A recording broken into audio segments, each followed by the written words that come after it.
Para sahabat, sebangsa dan setanah air, PSI merupakan fenomena unik sejak berkiprah di DKI. Mereka sangat garang membongkar borok-borok di DKI terkait anggaran. Bila mereka tidak bersuara, bisa jadi kita tidak akan pernah tahu ada masalah-masalah besar di sana. Akibatnya, anggaran akan menjadi ajang pesta pora manusia-manusia yang tidak pernah puas sebelum darah rakyat habis dihisap sampai kering ke tulang sumsum. Segarang apapun PSI, tetaplah sebuah realita bahwa gerakan proaktif mereka hanya bisa mencegah dan tetap tidak bisa memberikan hukuman politik bagi orang-orang yang mengingkari sumpah jabatannya. Mereka kalah jumlah, sungguh pahit memang. Padahal hanya senatorlah yang bisa mengontrol penuh sepak terjang eksekutif. Dan mereka inilah perpanjangan tangan rakyat. Rakyat sendiri tidak memiliki cara untuk menagih janji kampanye. Dan memang tidak ada hukum yang bisa digunakan untuk menagih janji tersebut.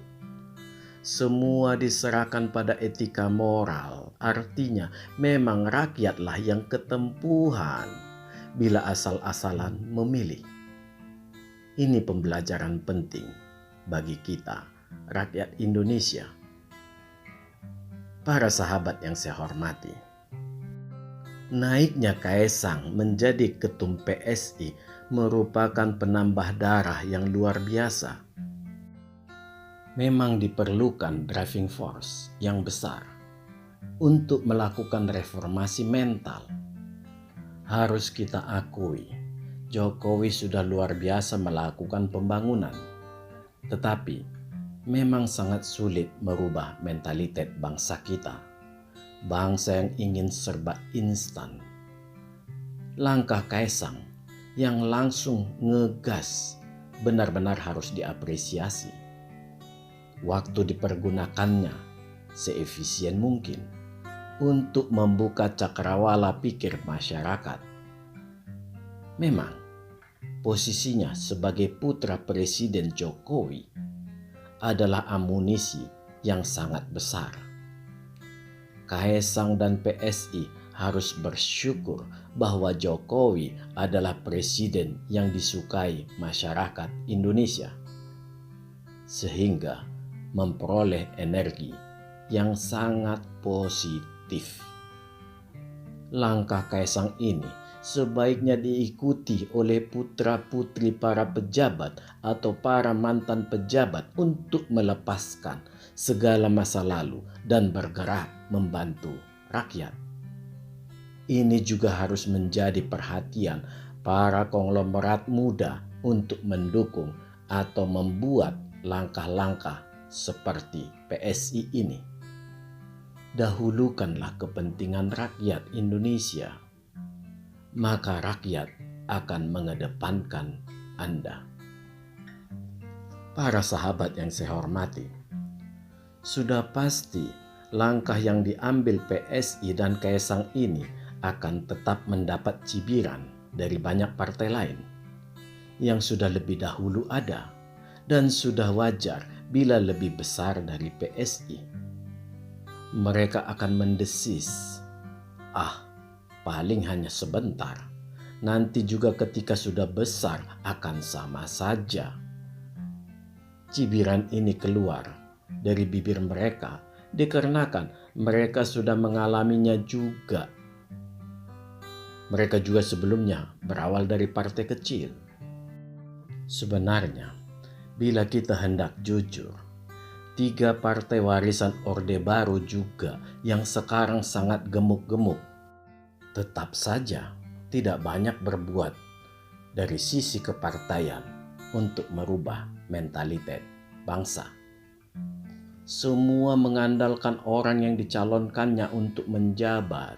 baik sebagai legislator, kepala daerah, maupun sebagai eksekutif, hingga ke presiden. Bila calonnya baik, hasilnya akan baik. Tetapi tidak sedikit yang buruk dan sangat buruk. Jadi, sangat jarang partai mendapat sorotan yang berarti dikarenakan semua bergantung pada orang yang dicalonkan sebagai pejabat. Dan sebagai catatan kita, orang tersebut tidak selalu berasal dari kader.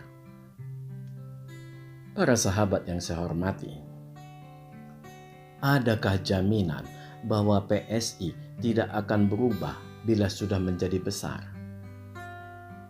Tidak akan ada yang bisa memberi jaminan itu.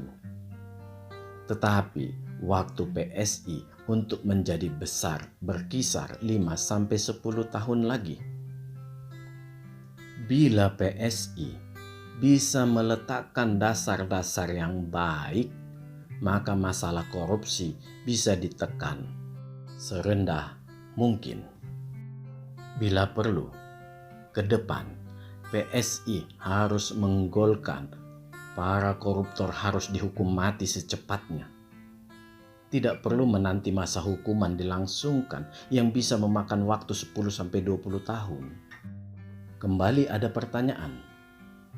Bila hukuman mati itu diterapkan, apakah korupsi akan hilang? Sudah pasti tidak. Yang jelas, korupsi akan menurun secara drastis. Untuk rakyat Indonesia yang saat ini boleh dikatakan tidak berdaya diombang-ambingkan situasi politik yang membuat rakyat hanya sebagai objek.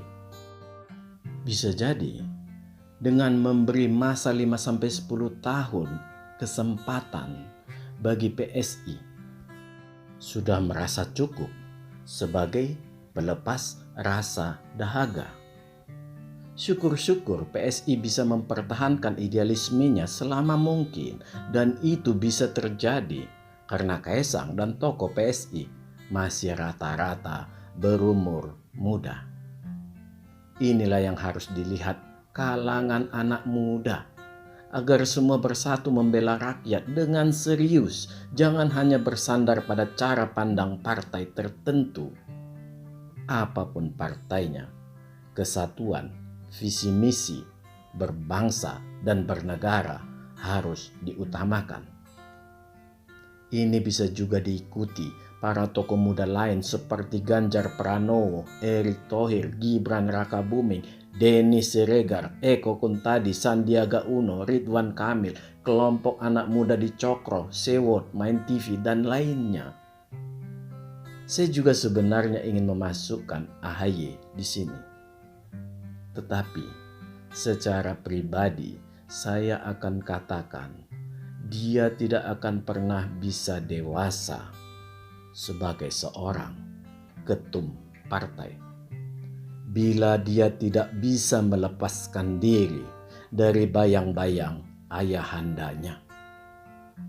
Melepaskan diri itu bukan berkonotasi kurang ajar, tetapi membuat perspektif baru bagi Demokrat di mata orang kebanyakan, bukan di mata Demokrat semata.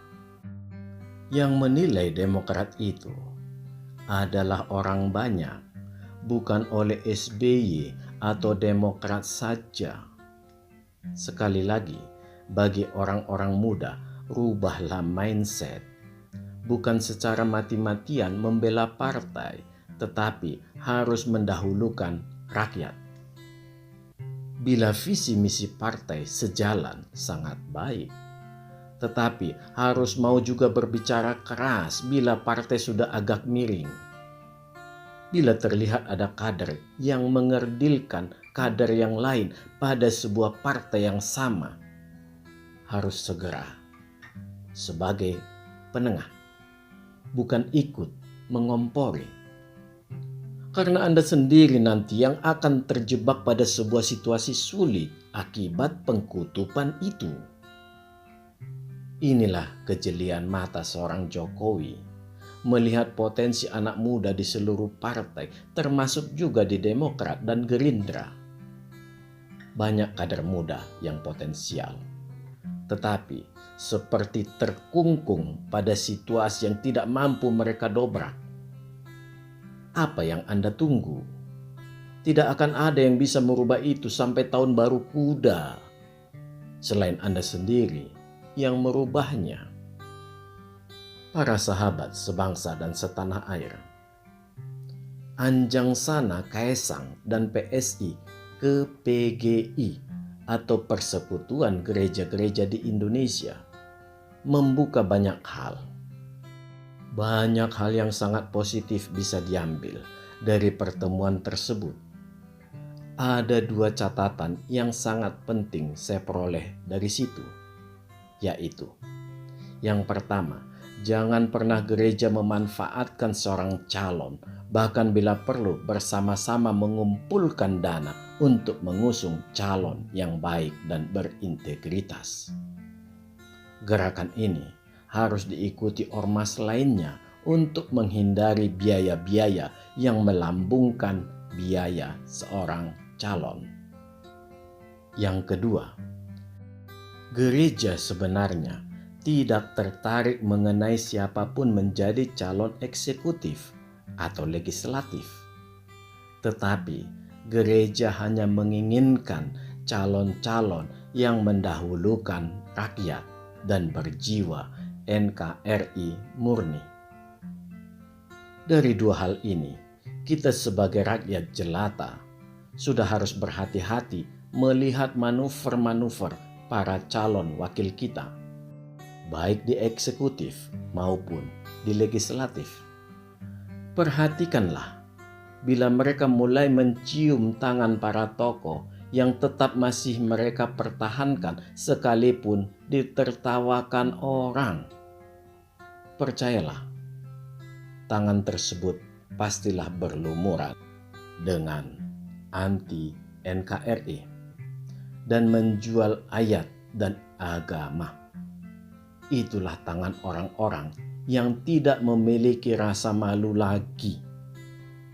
Sebaliknya, para tokoh yang mencintai republik ini sangat tampak dari kesederhanaan dan kesantunannya, dan itu tidak bisa tersembunyi dikarenakan itulah bentuk karakter bangsa kita.